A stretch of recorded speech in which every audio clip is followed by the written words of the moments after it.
Hi everyone, welcome back to the channel. My name is Peter from White Raven Productions, and today I'm taking you on a one-take studio tour. Which means that in one take I'm gonna show you everything that I use and that you might need to set up your own studio.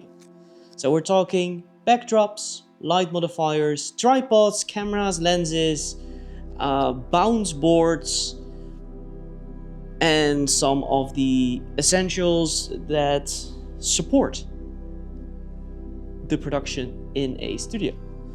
So let's just start at the very beginning. Let's start with our backdrops. So here behind me I have my main three backdrops.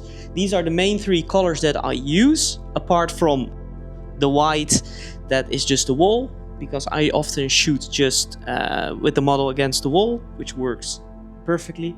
But this is mocha. This is a more brownish tint.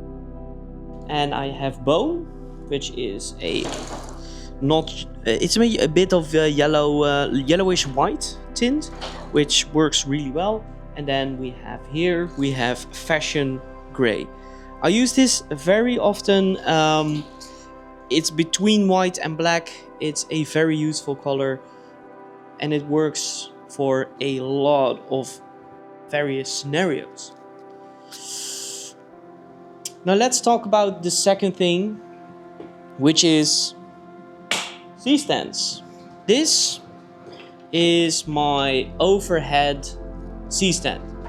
I'm gonna bring this here because everything is on wheels, and which is very nice. You can attach a sandbag to act as a counterweight, and then you can attach a light here. So you can extend this as far as you want. Just be careful because you're shifting the weight of the whole thing and you don't want it to fall over. This particular C-stand, it has, let me check, yeah, there you go. This particular C-stand has 3 sandbags on there, and it's, like I said, is on wheels, so I can easily move it around in the studio. And because this is not necessarily the biggest studio out there, actually it is quite small, having a setup that is mostly on wheels really does help a lot. Okay, this is my main softbox that I use. Let me see. This is a Glare 150 centimeter softbox, and I got this because I did a fashion course, and the photographer that gave that course, Laura Jade, thank you, said get yourself a 5-foot octobox because you can do pretty much everything with it that you want if you know how to shape your light. And she was actually 100% true.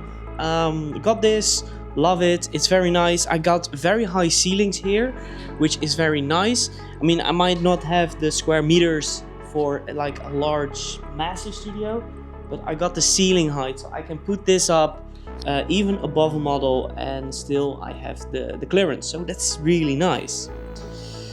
In addition to my main 2 stands that I for 80% just do everything that I need, I have this one.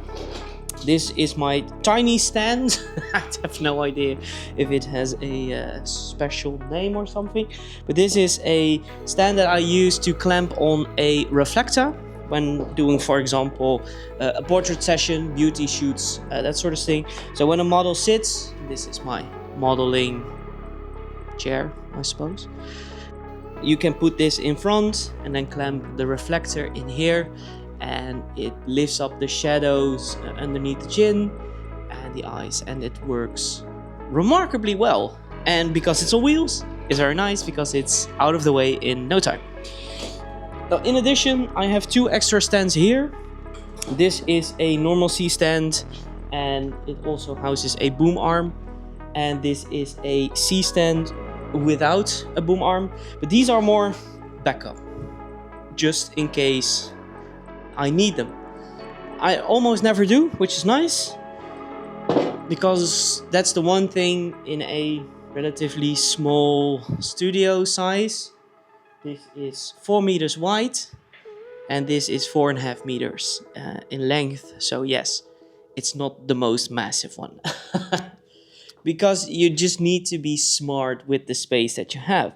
Now this is my saloon tripod. This is something that I invested in quite early on because I used these in previous studios when I rented a studio, and I just love the concept.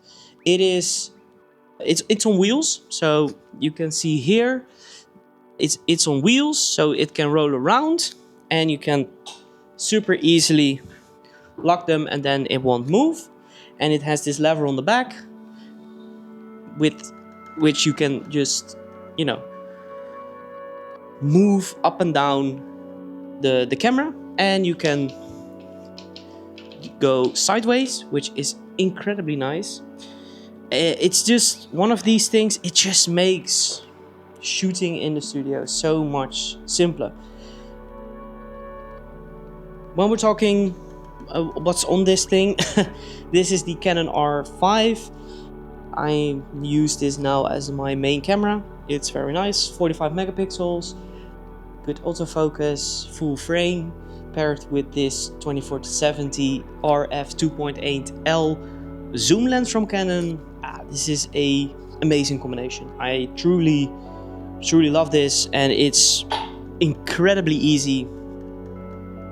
It makes life easy. A lot of professionals that I know shoot with this combination, and I think I really understand why that is. It's a very powerful and effective combination. Put this aside. This this little IKEA tray thing. This is what is standing beside my tripod. Here it houses all kind of practical things. A V-mount holder, power cables, small light stands, the grids for my softboxes, some gobo heads, and some other grip accessories. It's basically a toolbox on wheels, which is quite nice actually. And this is from IKEA. You can buy this cart, and then you can buy this optional butcher block, because this is, I think, technically for their kitchen collection. And this gives you a place where you can store your scripts or set up your laptop when you're tethering, for example, and even more cables and stuff in here as well. Again, on wheels, so it's out of the way in no time. And then one of the last elements that I use almost all the time is this. This is a V-flat from V-flat World. I use this so I can put my lights on one side and then use the V-flat to bounce or subtract light from the other side, which allows me to have my backdrops closer to the windows, which is really nice. It helps me in terms of space, otherwise I would have had to move the whole thing more towards my desktop, my desk setup, and then becomes all a bit cramped and annoying, I guess. Let me put this right there. And that brings me to my desk. This is my desk. It's nothing super special. 160 centimeters in the. It's a big desk. It's a nice desk. Got the speakers. Has an extra screen, and I use mainly this way, where I have my laptop and the screen on top of it. Works really well for editing, photo editing. Got the light bar. Works nice, and of course music is very important. And yes, that is how I have basically, these are all the essentials that I have in a, 4x4 roughly studio. 4x4 meters, that is, by the way, so 12 square meters. One thing that I can show you, if I think if I walk slowly enough. These are my backdrops, my paper rolls, basically, that I don't use too often, but occasionally. This is a red one, I have a yellow one, I have the olive, so it's a bit greenish. This is just green, blue, black and white. And I use black and white a little bit less at the moment, because I simply don't need it with the gray and the white wall. Now, something that you can't see, I think, in this shot necessarily, this is my very tiny kitchen. It's not very important, but you know, making coffee for everyone that comes through here is very important. It has a small clothing rack. That's Dutch. Clothing rack. A small clothing rack, a fridge, that sort of stuff. So nothing too crazy, but overall it's a very nice space. Now, I hope this video was at least entertaining, maybe a little bit informative. I hope it gave you an idea of what you can do with a small but not crazy small space in terms of creating a professional photo studio. Thank you for watching, and of course I hope to see you in the next one. I hope to do more content like this that has a bit more personality. It's not so scripted, so less gear reviews, more whatever this is. Anyways, see you in the next one. Later.